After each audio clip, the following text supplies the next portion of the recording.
বিসমিল্লাহির রহমানির রহিম। প্রিয় সহকর্মীবৃন্দ, আসসালামু আলাইকুম। আজ দীর্ঘ 6 বৎসর পর আপনারা আবার একসাথে ফ্যাসিস্ট মুক্ত বাংলাদেশে একত্রিত হতে পেরেছেন। সেজন্য আল্লাহর কাছে হাজার শুকরিয়া আদায় করছি। দীর্ঘ ফ্যাসিবাদী বিরোধী সংগ্রামে যারা শহীদ হয়েছেন এবং সম্প্রতি জুলাই আগস্টের ফ্যাসিবাদী শাসকদের নির্মম ভয়াবহ দমন নীতির কারণে গণহত্যায় যারা শহীদ হয়েছেন তাদের প্রতি আমি শ্রদ্ধা জানাচ্ছি। যারা আহত হয়েছেন তাদের প্রতি জানাচ্ছি আন্তরিক সমবেদনা।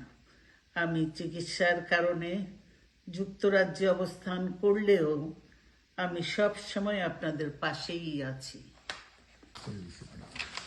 দীর্ঘ 15 বছর গণতন্ত্রের জন্য, আমার মুক্তির জন্য আপনারা যে নিরন্তর সংগ্রাম করেছেন এবং আমাদের অসংখ্য সহকর্মী প্রাণ দিয়েছেন, জুলুম নির্যাতনের শিকার হয়েছেন এবং প্রায় 1.25 লক্ষ মিথ্যা মামলায় জর্জরিত হয়েছে, এখন আদালতের বারান্দায় ন্যায় বিচারের জন্য ঘুরে বেড়াচ্ছেন।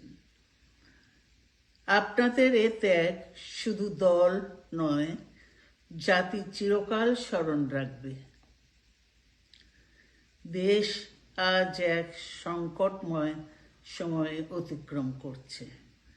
আপনাদের এবং ছাত্রদের সমন্বিত আন্দোলনের ফলে ফ্যাসিস্ট শাসকেরা বিদায় নিয়েছে।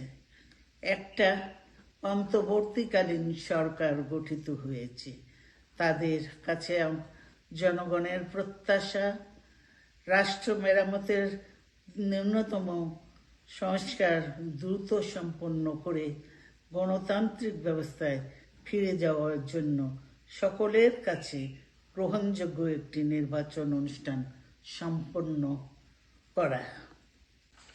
আমার অবর্তমানে দলের ভারপ্রাপ্ত চেয়ারম্যান, সিনিয়র নেতৃবৃন্দ এবং আপনাদের সকলকে সাথে সঙ্গে নিয়ে নিরন্তর কাজ করে দলকে সুসংহত করেছেন।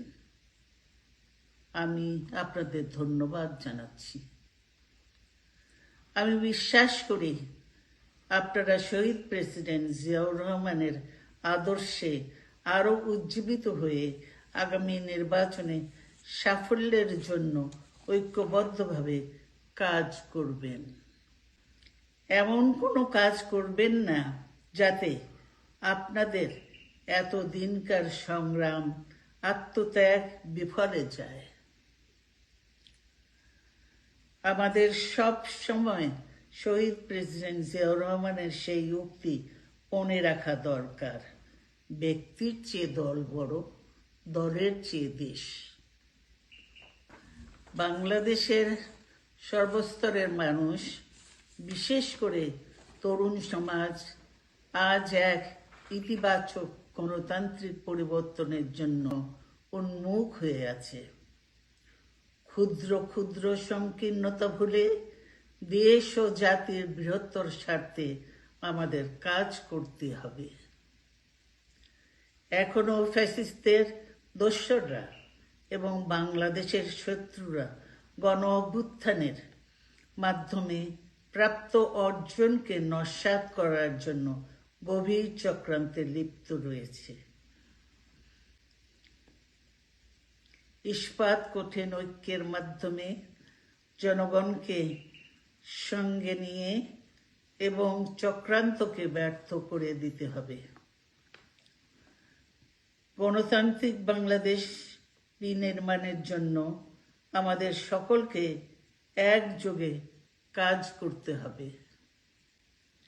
আসুন আমরা আগামী দিনগুলোতে শহীদ জিয়াউর রহমানের স্বপ্নের আধুনিক, সমৃদ্ধ ও গণতান্ত্রিক বাংলাদেশ বিনির্মাণের জন্য আমাদের সর্বশক্তি নিয়োগ করি এবং এত ত্যাগের বিনিময়ে প্রাপ্ত এই অর্জনকে সুসংগত এবং ঐক্যকে আরও বেগবান করি।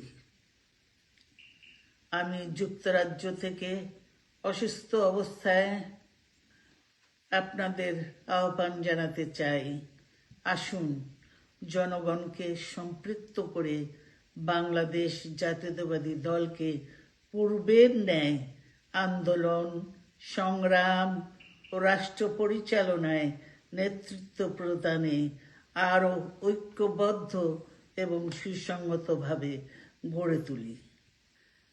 আপনাদের মাধ্যমে ছাত্র, যুবক সহ দেশবাসীর কাছে আহ্বান রাখতে চাই, আসুন প্রতিহিংসা, প্রতিশোধ নয়, পারস্পরিক ভালোবাসা ও ভ্রাতৃত্বের মাধ্যমে আমরা সকলে মিলে আমাদের প্রিয় মাতৃভূমিকে, বাংলাদেশকে সত্যিকার অর্থেই একটি বাসযোগ্য, উন্নত ও গণতান্ত্রিক রাষ্ট্রে পরিণত করি। আল্লাহ হাফেজ। বাংলাদেশ জিন্দাবাদ।